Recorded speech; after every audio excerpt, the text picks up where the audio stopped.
میرے بزرگوں نوجوان ساتھیوں عزیز دوستوں السلام علیکم ورحمۃ اللہ تعالی وبرکاتہ۔ الحمد للہ الذي نور قلوب العارفين بصراط الهداية والفرقان، والصلاة والسلام على سيد الإنس والجان وعلى آله وأصحابه الكرام، أما بعد.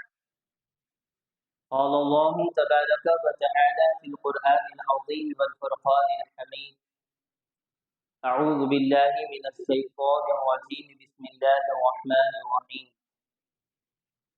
ولله على الناس حج البيت من استطاع إليه سبيلا. آمنت بالله صدق الله مولانا العظيم وبلغنا على رسوله الكريم. آئیے جس مشہور و معروف آیہ کریمہ کو میں نے آپ کے سامنے تلاوت کرنے کا شرف حاصل کیا، اس کی مناسبت سے کچھ باتیں پیش کروں۔ اس سے قبل ہم اور آپ مل کر اپنی اور ساری کائنات کے مرکز عقیدت، ہم بے کسوں کے کس، بے بسوں کے بس، معصوم آمینہ، مالک رکاب فخر عرب و عجم، سیاح لامکہ، حضور سیدنا احمد مجتبی محمد مصطفیٰ ارواحنا فدا صلی اللہ علیہ وسلم کی بارگاہ عالیہ میں سبھی حضرات مل کر کے بآواز بلند درود پاک پڑھیں۔ اللہم صلی علی سیدنا و مولانا محمد بارک وسلم صلاۃ و سلام علیک یا رسول اللہ صلی اللہ تعالی علیہ وسلم۔ درود پاک یہ بہت ہی افضل وظیفہ ہے۔ آقا دو عالم صلی اللہ علیہ وسلم نے فرمایا، جو مجھ پر جتنا زیادہ درود پڑھے گا وہ مجھ سے جنت میں سب سے زیادہ قریب ہوگا۔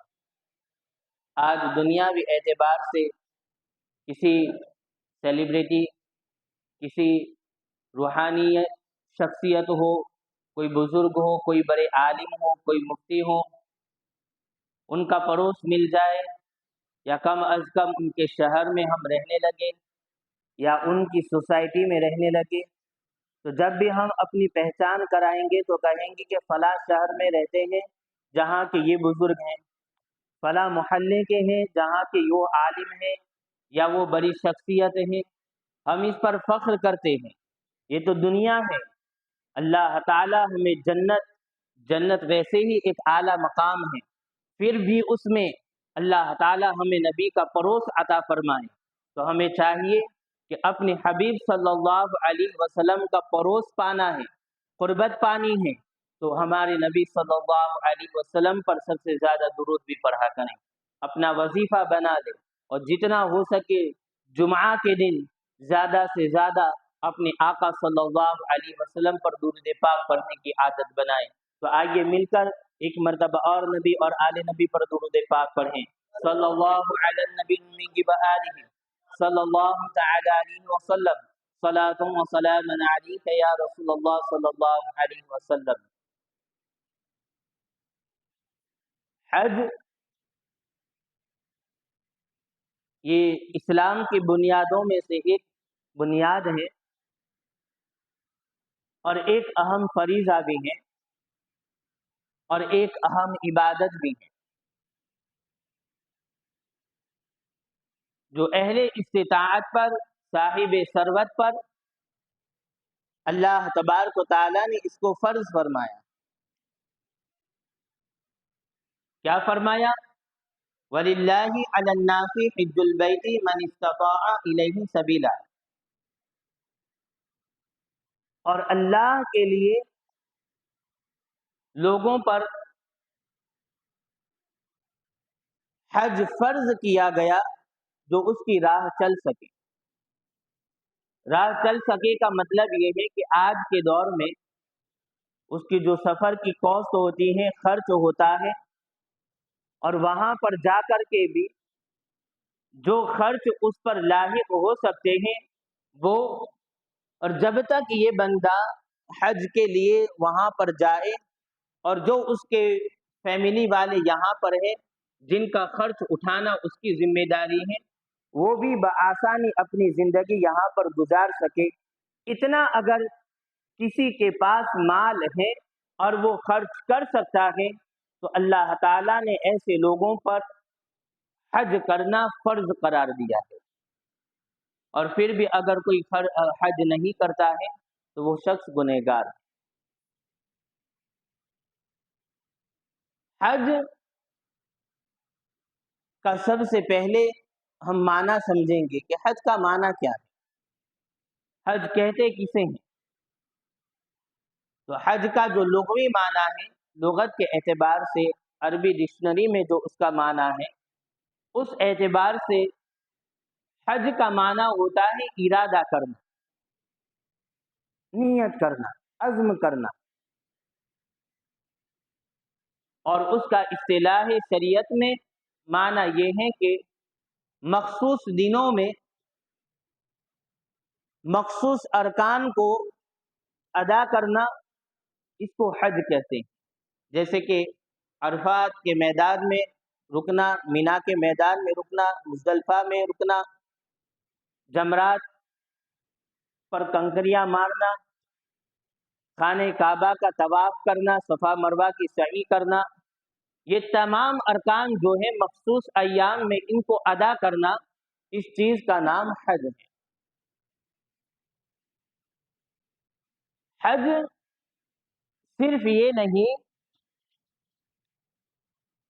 कि हमने पैसा खर्च किया, बड़े एहतिमाम से हम यहाँ से गए, सब कुछ अरकान हमने सही मानों में अदा भी किए।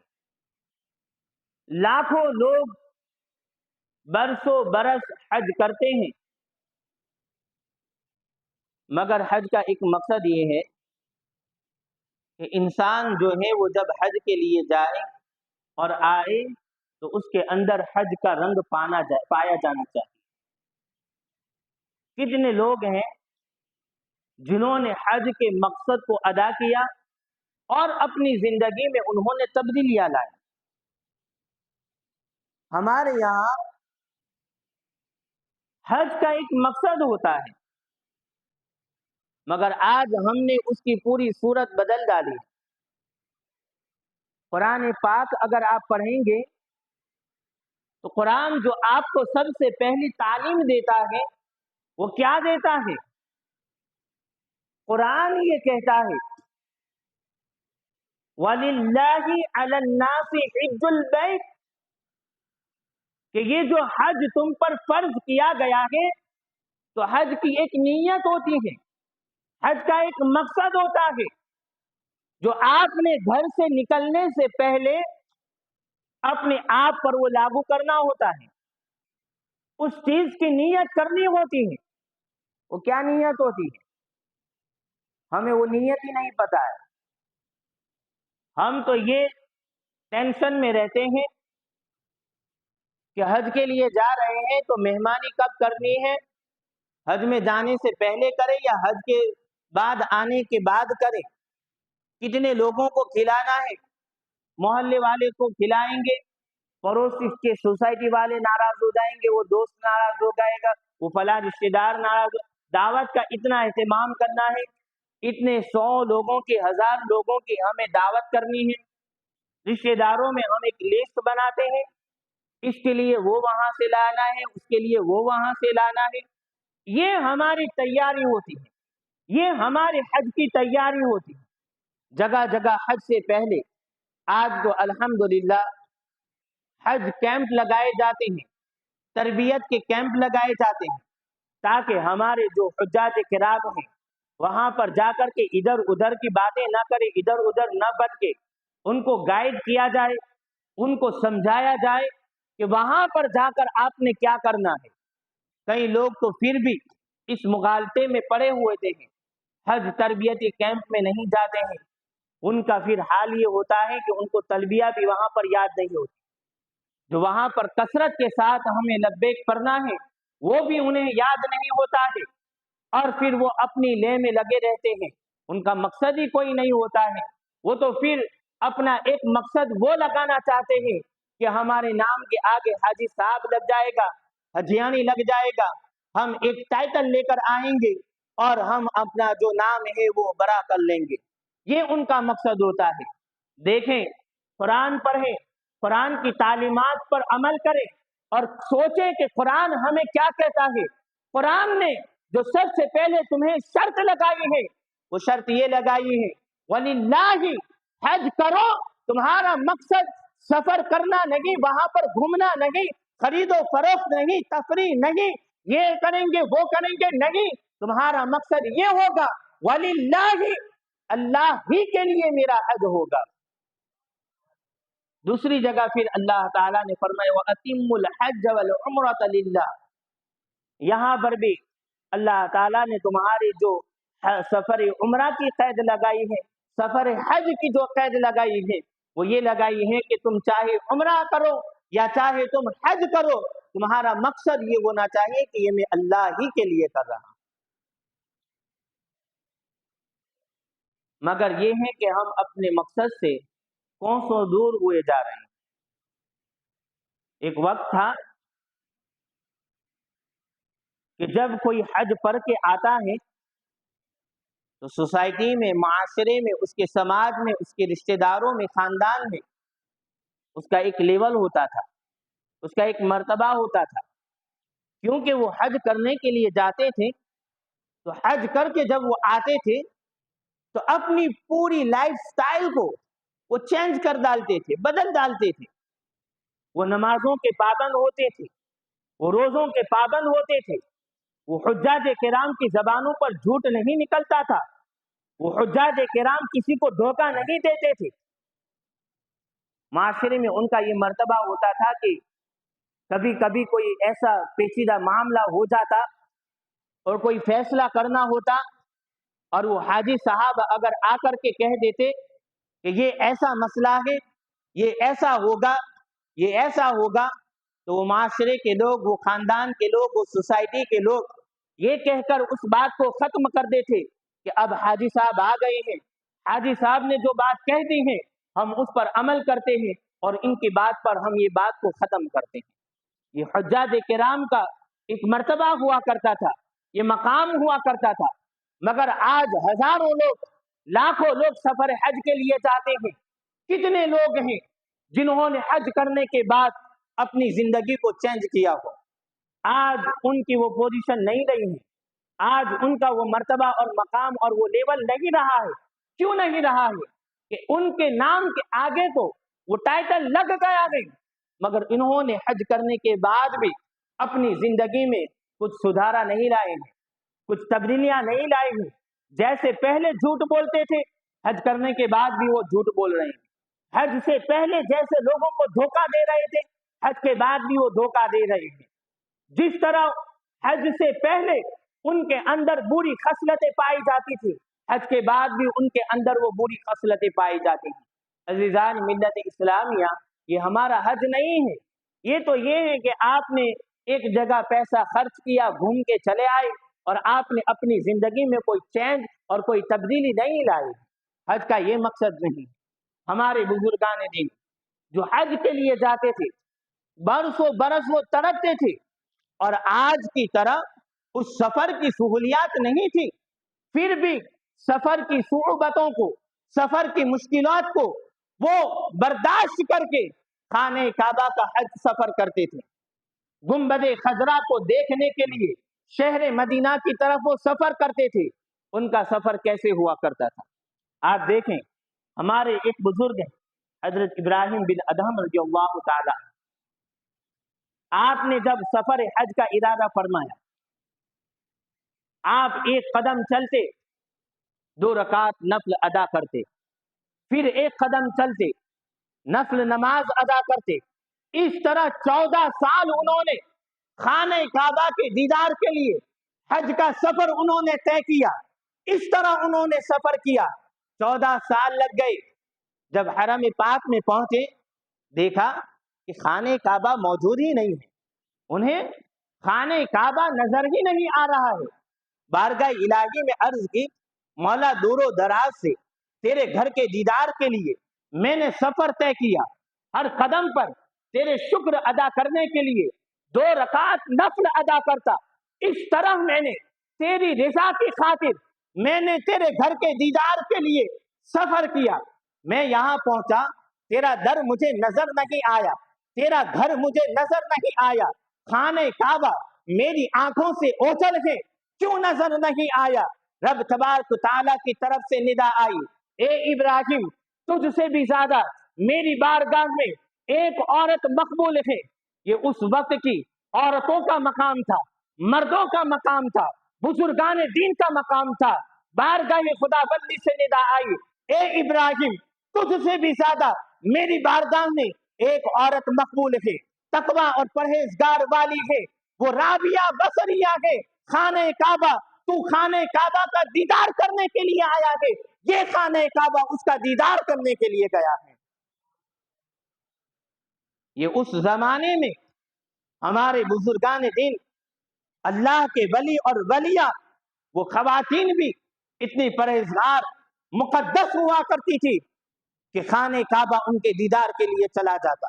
वो बुजुर्गान दीन जब खाने काबा का सफर तय करते तो इस तरह का एहतमाम करते, हर कदम पर वो 2 रकात नफल अदा करते, इस तरह वो अपने सफर को अदा किया करते थे। आज हमारा मामला क्या है? आज हम किस राह पर चल रहे हैं? आज हम इस मॉडर्न जमाने में मॉडर्न हाजी भी बन गए। हमें हज के मकसद से कुछ लेना देना ही नहीं है। हम तो सिर्फ ये हैं कि मकसद ये हमारा होता है, यहाँ जाएंगे, वहां जाएंगे, ऐसा करेंगे, वैसा करेंगे। याद रखिए, सफर हज पर जब जाए, हज का इरादा करे, तो सबसे पहले अपने मन को सुथरा कर ले। अगर आपका मन सुथरा नहीं होगा, दिल पाक नहीं होगा, आप तन से, बदन से चाहे कितनी भी आप इबादतें अदा कर ले, जब तक मन सुथरा नहीं होगा, तन की कोई भी इबादत आपको फायदा नहीं पहुंचाएगी। सफर हज के मकसद में अपने सबसे पहले ये है कि अपने दिल को पाक कर ले, अपने जिस्म के साथ साथ अपने दिल को, दिलो दिमाग को पाक और मुनज़्ज़ह फरमा ले और साफ कर ले, तब जाकर के फिर अल्लाह तबारक तआला आपको हज का जो मकसद है और हज का जो सवाब है वो अता फरमाएगा। हज ये एक याद है, और हज में जब आप जाते हैं तो वहां के जो मंजर होते हैं, वहां की जो कैफियत होती है, पुरअनवार जो नजारे होते हैं, वहां की जो फिजाएं होती हैं। मैं आपको बताऊं कि अमेरिका का एक शख्स था, जो काले रंग की नस्ल के लोग होते हैं जो अमेरिका में वहां पर मौजूद हैं। वहां का एक बहुत बड़ा आदमी, बड़ा बिजनेसमैन और दुनियावी एतबार से वो बड़ा कदावर इंसान था, बड़ी आला पोजीशन पर था। उसने इस्लाम को कबूल किया। उसका नाम मार्कुम एक्स था। उसने इस्लाम को कबूल किया। उससे जब पूछा गया कि इस्लाम की किस बात ने तुम्हें मरगूब किया, कौन सी बात अच्छी लगी, इस्लाम की कौन सी खूबसूरती आपको नजर आई कि जिसकी वजह से तुमने दामन इस्लाम को थाम लिया, तुम इस्लाम के साए तले आ गए, आपने इस्लाम अपना लिया। किस चीज ने तुम्हें मुतासिर किया? कौन सी चीज देख करके तुम इस्लाम को कबूल करने पर मजबूर हो गए? तो उस शख्स ने कहा कि मैंने देखा कि इस्लाम में मुसलमानों का एक ऐसा पैलेस है, एक ऐसी जगह है कि जहां पर दुनिया के हर तरह के लोग आते हैं। वहां पर मिडिल क्लास के लोग भी आते हैं, गरीब भी आते हैं, अमीर भी आते हैं, और यही नहीं, बादशाह और उमरा और वुज़रा भी उस हज में आते हैं। मैं इस बात पर हैरान हूं कि वो एक ऐसी इबादत है कि अगर वक्त का बादशाह भी हज करने के लिए जाता है तो अय्याम हज में वो भी 2 ही लिबास पहनता है। वो अपना बादशाही और शाही लिबास को भी उतार देता है और सब कुछ वो निछावर करके अपनी रजा, अपने रब की रजा की खातिर, अपने रब की खुशी की खातिर जो लिबास सबने पहना होता है वो बादशाह ने भी पहना होता है। मैं इस्लाम के इस अदब पर और इस्लाम के इस रूल पर और इस्लाम के इस कानून पर फिदा हो गया कि उस जगह ना कोई बड़ा है ना छोटा है, सब एक लिबास में नजर आते हैं। इस चीज ने मुझे मुतासिर किया और मैं दामन इस्लाम में वाबस्ता हो गया। लोग रिसर्च करते हैं, जब लोग सोचते हैं अपने दिमाग से, जो जितना बड़ा होता है वो इस एतबार से जब इस्लाम को देखता है तो ऐसी चीजें उन्हें मुतासिर करती हैं। मगर अफसोस के साथ मुझे ये कहना पड़ेगा कि आज हमको तो ये नहीं कि हम किसी को देख करके इस्लाम कबूल किए हैं या कोई हमारे सामने रोल मॉडल था उसको देख करके हमने इस्लाम को कबूल किया है। अल्हम्दुलिल्लाह हमको अपनी माओ के पेट से ही इस्लाम मिला है। जन्म लेते ही हम इस्लामी माहौल में बड़े हुए, इस्लामी घर में पैदा हुए और हमें मस्जिद मदरसा मिला है और सब कुछ हमें इस्लाम की तालीमात मिली। मगर याद रखें कि जहाँ हमारे बुजुर्गान दीन हज के सफर का ये एहतमाम फरमाते और खाने काबा पर जाते तो इस तरह वो एहतमाम फरमाते कि नफल नमाज पढ़ते, मगर आज वहां पर जाकर के कई लोग फर्ज नमाजों को छोड़ देते, होटलों में बैठे रहते हैं, बाजारों में घूमने निकल जाते हैं, नमाजों को जाये कर देते हैं, इधर चले जाते उधर चले जाते हैं। तवाफ करने जाना है, बहाना निकालेंगे बहुत रश है, बहुत भीड़ है, बहुत ट्रैफिक है, किस तरह तवाफ करे, पांव बहुत दर्द करने लगते हैं। मगर उन्हीं लोगों को जब आप बाजार में खरीदी करते हुए देखेंगे वहां पर उनके पांव दर्द नहीं करते। पांव के दर्द, रश और भीड़ का बहाने बनाने वालों, याद रखें आक़ाए दो आलम सल्लल्लाहु अलैहि वसल्लम ने फरमाया, जो खाने काबा का तवाफ करते करते अपने जिस्म पर थकान महसूस करने लगे, याद रखे कि कयामत के दिन जब वो पुल सिरात से गुजरेगा, अल्लाह ताला उस तवाफ के चक्कर लगाने की वजह से उसके लिए पुल सिरात का रास्ता आसान फरमा देगा। ये तो हम यहाँ सवाब पा ही रहे हैं, यहाँ पर बज़ाहिर खाने काबा का तवाफ करके उसकी जो नेकियां हैं, उसकी जो बरकतें हैं, उसकी जो फजीलतें हैं, वो तो हमें मयस्सर हो ही रही है, हासिल हो रही है। मगर एक प्लान हमें वो भी दिया जा रहा है कि यहाँ आप थकान महसूस करेंगे, कयामत के दिन अल्लाह ताला पुल सिरात पर आसानियां अता फरमाएगा। एक हज का मकसद है जहां हमारा मकसद सिर्फ और सिर्फ नेकियां कमाना होता है। और कितना आसान सौदा है, कितना आसान सौदा है। 5 दिन सूबतें तकलीफें बर्दाश्त करें और जन्नत पालें, अपने गुनाहों की बख्शिश करवा ले। हज ये एक ऐसी इबादत है जहां पर अल्लाह तबारक व तआला हुकूकुल इबाद और हुकूकुल्लाह के जो गुनाह होते हैं वो अल्लाह ताला वो भी मुआफ फरमा देता है। हुकूकुल इबाद जो होते हैं वो ये है कि आपका किसी इंसान पर कोई हक था और वो आपने अदा नहीं किया। शरीयत में उसका मसला ये है कि जब तक वो शख्स आपको मुआफ ना करे या अपना हक वो मुआफ ना करे, तब तक जो है वो आप उस गुनाह से बरी नहीं हो सकते, आप छुटकारा आपको नहीं है, जब तक कि वो इंसान आपको मुआफ ना करे।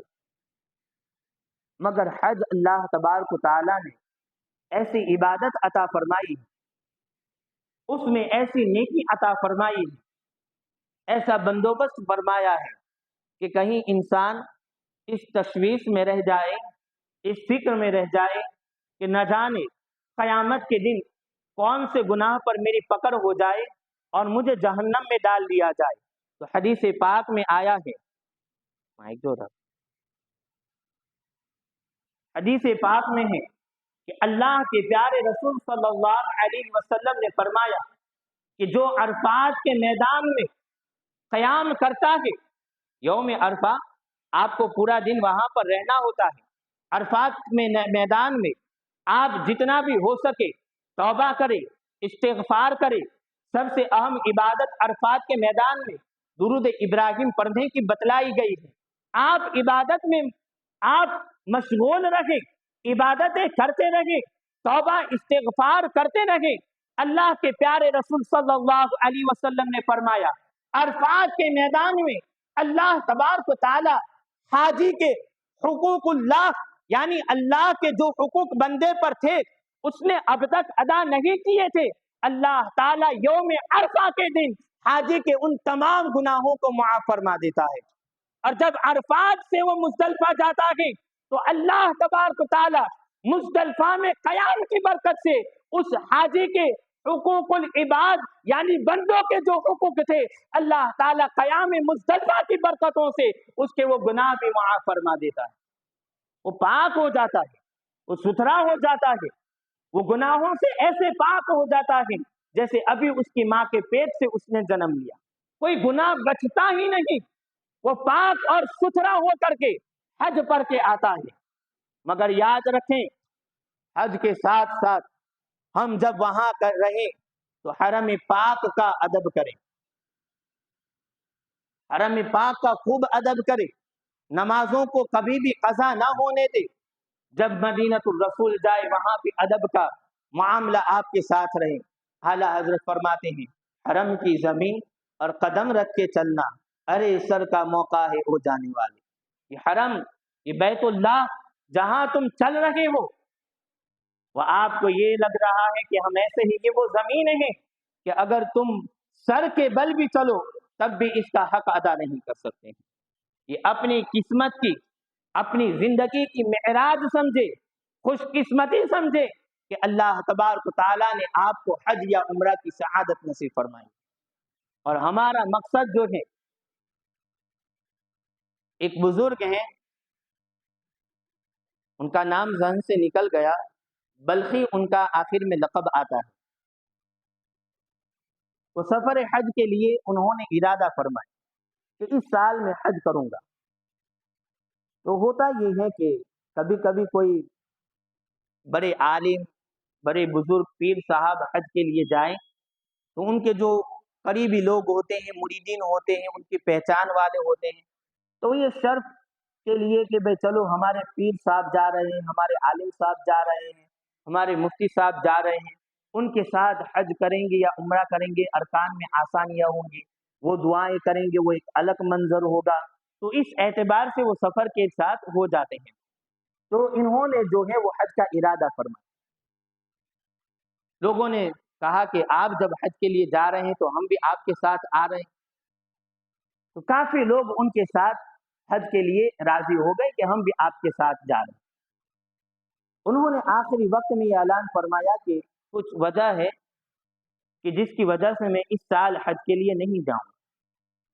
انہوں نے اپنا ارادہ بدل دیا، جو آپ کی وجہ سے حج کے لیے تیار ہوئے تھے وہ قافلہ روانہ ہو گیا۔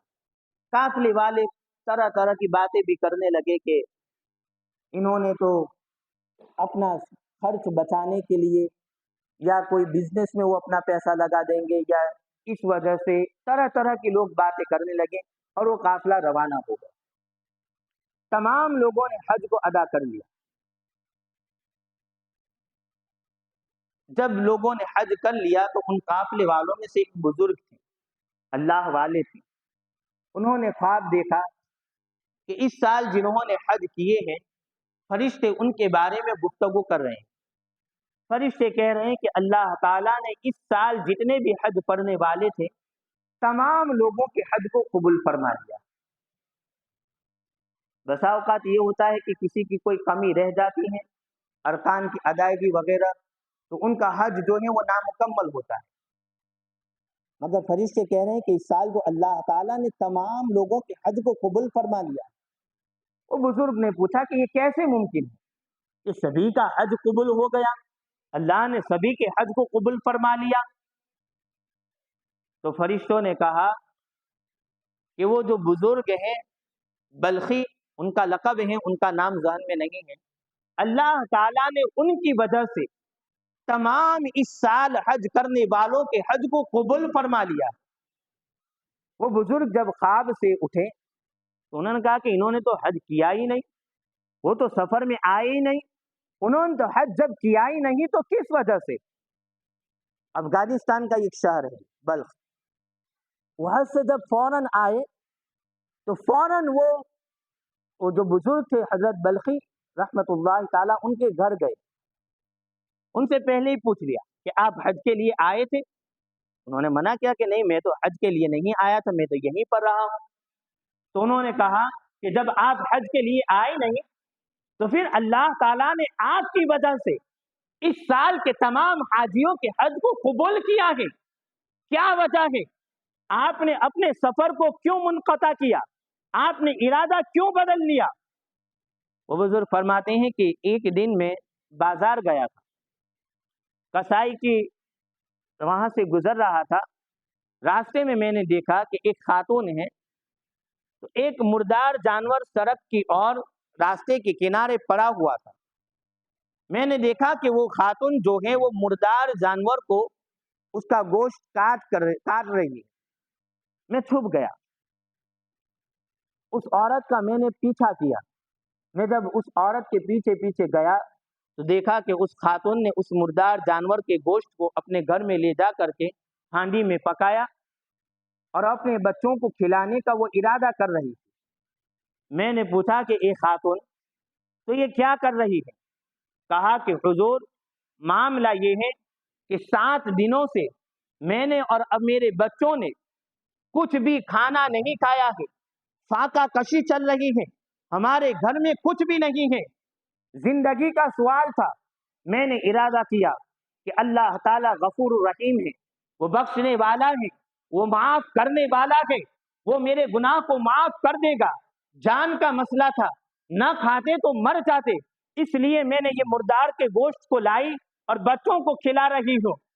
وہ بزرگ نے دیکھا کہ اتنی پوزیشن خراب ہے تو اپنا زاد حج جتنا سامان تھا وہ اس خاتون کو ہبا کر دیا اور دے دیا، اور اس وجہ سے انہوں نے اپنے سفر حج کو جو منقطع کیا ارادہ بدل لیا۔ وہ بزرگ فرماتے ہیں کہ شاید اللہ تعالیٰ کو میری یہ قربانی پسند آئی جس کی وجہ سے تمام حاجیوں کے حج کو قبول فرمائی۔ حج کا ایک مقصد یہ ہے کہ اپنے من کو ستھرا کر لے، اپنے دل کو صاف کر لے، اپنا جو نیتیں ہیں، اپنے دل کی ذہن کی جو گندگیاں ہیں اس کو پاک کر لے، سدھار لے۔ حج کرنے کے بعد جب آئے تو یہ لوگوں کو لگنا چاہیے کہ یہ پہلے انسان اور تھا، حج کرنے کے بعد اس کی زندگی میں ایسی تبدیلیاں آئی۔ حج کی جو ایک روحانیت ہے، حج کا جو ایک اثر ہے وہ آپ کے اوپر نظر آنا چاہیے۔ اللہ تعالیٰ اس سال بھی جو سفر حج کے لیے جا رہے ہیں ان کو صحیح مقصد، اچھی نیتوں کے ساتھ حج مقبول عطا فرمائے اور ان کے حج کو قبول فرمائے۔ وآخر دعوانا ان الحمد للہ رب العالمین۔ کی محمد سے وفات ہونے تو ہم تیرے ہیں، یہ جہاں چیز ہے کیا، لوح و قلم تیرے ہیں، محمد کی محمد محبت دین حق کی شرط اول ہے، گر اسی میں ہو کچھ خامی سب کچھ نامکمل ہے۔ ایک اعلان سماعت کریں۔